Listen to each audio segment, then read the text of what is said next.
Muy buenas, bienvenidas, bienvenidos a Matemáticas de Oposiciones. En esta ocasión continuamos con el tema 27, particularmente las aplicaciones del desarrollo en serie de Taylor.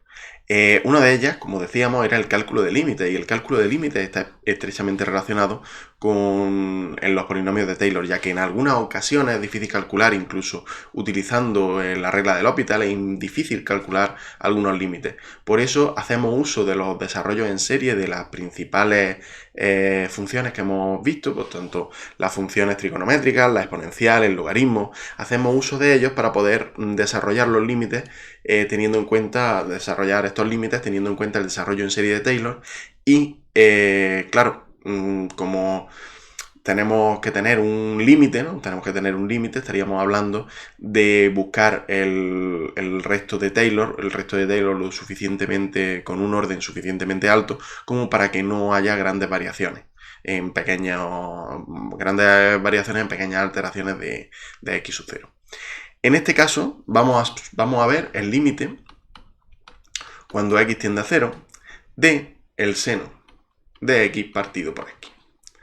El límite cuando x tiende a 0 del seno de x partido por x, sabemos que el seno de x cuando x tiende a 0 sería 0, y el seno, y x cuando x tiende a 0 es obviamente 0. Entonces estaríamos ante una indeterminación que habría que trabajar, que en el caso podríamos utilizar la regla del L'Hopital, pero al derivar estaríamos hablando del coseno, estaríamos en una situación similar porque x al derivarlo no podríamos llegar a una conclusión lógica.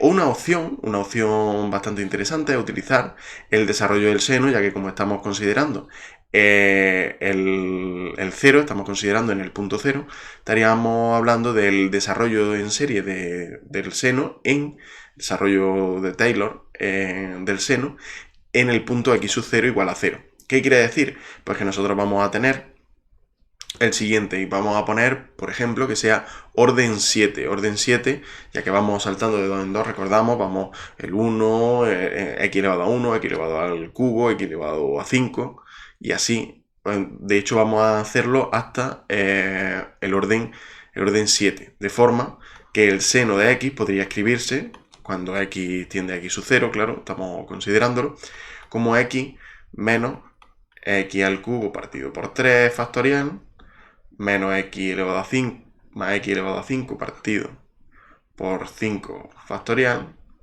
más el resto de Taylor de orden 7 de x. El resto de Taylor de orden 7 de x, en este caso, estamos hablando del coseno de chi 7 factorial x elevado a 7. Estaríamos hablando de esto. ¿Qué ocurre? Que para ello, bueno, pues ya tenemos un polinomio. Tenemos un polinomio y abajo vamos a tener también un polinomio, pues lo que vamos a considerar es hacia dónde, que es lo que estamos trabajando. Entonces estaríamos hablando del límite. Entonces quedaría como el límite cuando x tiende a 0, x tiende a 0 del seno, que se quedaría como hemos visto aquí arriba, ya que al poner el resto de Taylor,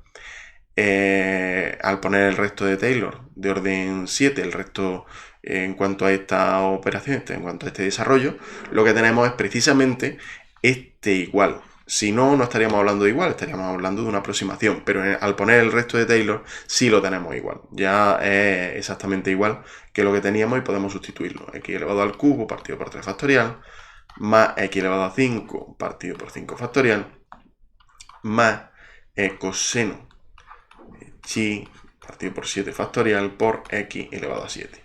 Todo eso partido por x. Bueno, vamos a ponerlo así.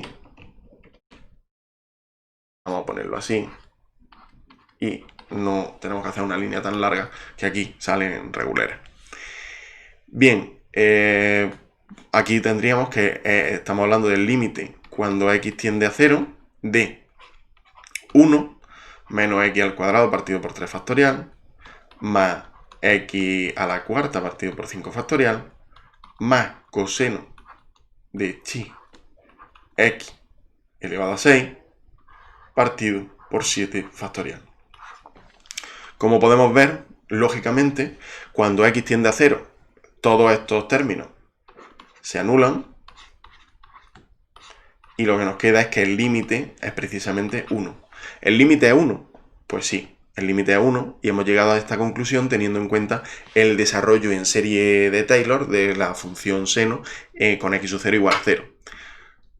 Es una de las principales, esta es una de las principales utilidades, aunque también pues, tenemos otras utilidades, un límite más complejo en el que tuviéramos también elementos en el numerador, pues podríamos utilizarlo. Esta es una de las más características, con un ejemplo es suficiente, ya que tenemos otra aplicación que es la de las aproximaciones numéricas. Lo mismo que hemos hecho esto, podemos aplicar las aproximaciones numéricas, por ejemplo, al calcular el logaritmo neperiano de un número. Estaríamos hablando, que no lo he llegado a poner, estamos hablando del cálculo de límites.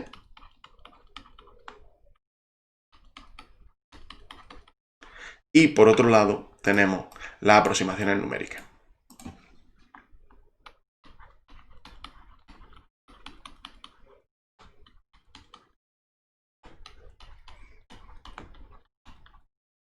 Imaginemos, por ejemplo, que queremos calcular el logaritmo neperiano de 3 medios. Pues para calcular el logaritmo neperiano de 3 medios, pues podemos meterlo en nuestra calculadora y sin problema hacer el logaritmo neperiano de 3 medios. ¿Qué ocurre? ¿Cómo funciona la calculadora? Pues bien, si nosotros cogemos el logaritmo neperiano de x centrado en 1, que sí lo hemos visto, el desarrollo en serie de Taylor de este elemento, pues tenemos que es x menos 1 partido por 1 menos x menos 1 al cuadrado partido por 2 más x menos 1 al cubo partido por 3 menos, y así hasta que llegamos al resto de Taylor pues del orden que queramos, del orden n.